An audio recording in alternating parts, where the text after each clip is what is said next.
Today on the Georgia Gold Channel, we're on a small tributary stream that leads into the Etowah River, and it's going to be man against machine. I've challenged my brother to a duel. I have 2 gold pans, a bucket, a screen, and a shovel, and he's going to have a 2-inch dredge. We're going to take 2 hours each and see who can get the most gold. I believe using these small hand tools and these simple 14-inch gold pans, I can find more gold in 2 hours because it'll give me the flexibility of going where the gold is and sampling and looking for a good spot before I devote the rest of my time to gold panning. And I think he's an idiot. So the big disadvantage I have is I have to take all my equipment out and get it set up in the creek. I also have to make sure that my tailings don't slow me down. Because if my tailings get too high, it's going to block my sluice box and then it's going to fill all up with sand and I won't be catching any gold. So let me get started and get all this stuff down to the creek.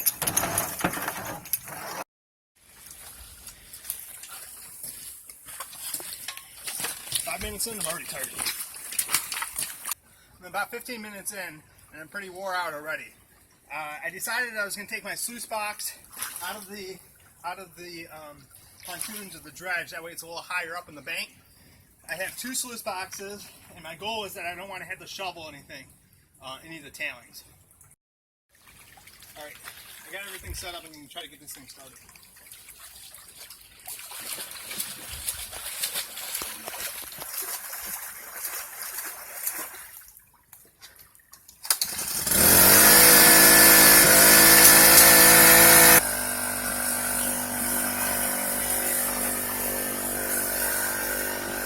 I felt like last time I was running this, I had too much water flow through it, so I turned the idle down a little bit to see if I can catch more gold.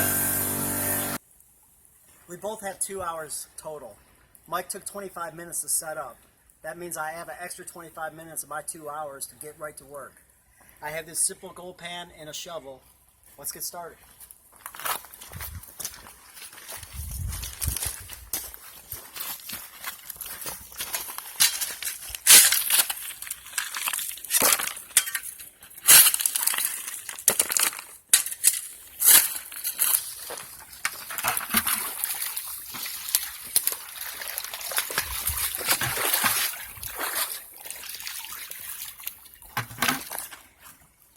I eyed this water source when we first pulled up the truck. You always have to have a pretty good deep water source for panning, otherwise you just don't have enough room to shake the pan back and forth. I don't know where the gold is, other than a little bit of prior experience from this area. So I'm just kind of guessing, where the gold is, but I'm using the tailings of the old timers, so I know they were looking for gold there. I just don't know how much they left. After I remove all the rocks and the gravel, not a lot of material left from that dig. But that was pretty easy.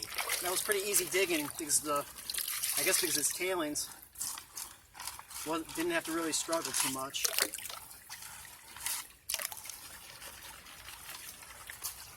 I'm going to check my pan right away because my goal is to find as much material as quickly as possible. So I don't need to pan it all the way down. But you can clearly see the black sand. And let's see if I got anything. Oop, yep, I see it. I saw a piece there. So there was one piece of flour gold in this first pan.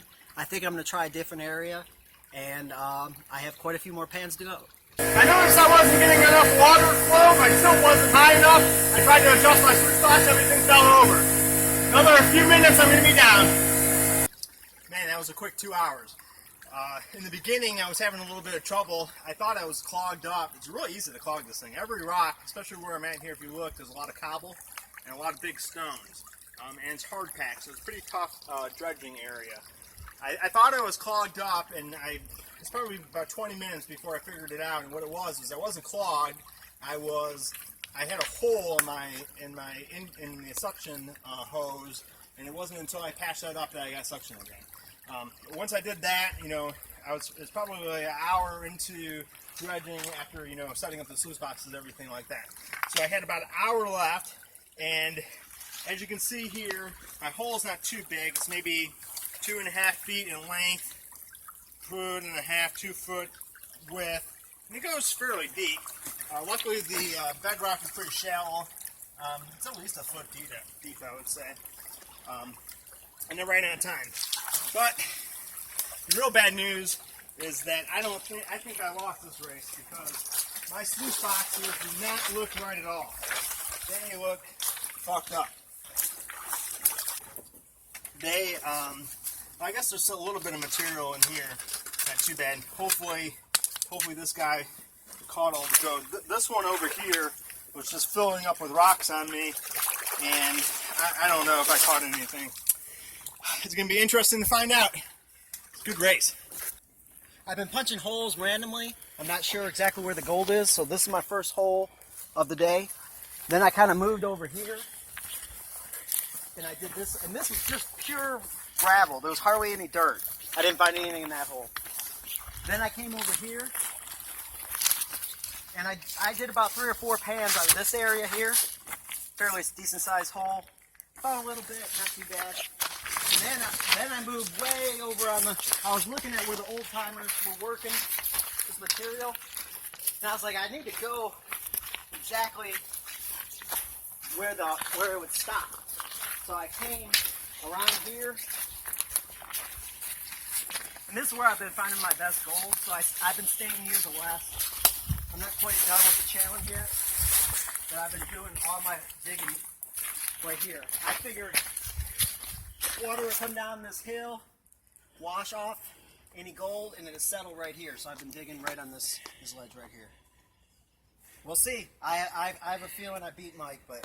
We took the concentrates back to the gold shack, and we ran them through the gold wheel, spiral reel. This is what I ended up finding. I think I did about 15 pans of material at the creek, and here's my results after running it through the gold pan. Wow, Tim did a lot better than I thought he would. I don't know what I did wrong. It was because it took me so long to get things set up. I had some problems. I lost some time. Did I just suck at dredging? Was I not catching stuff in my sluice box? I don't know, but he clearly found a lot more gold. Maybe it just boils down to he had a much better spot. I don't know. But either way, hats off to Tim.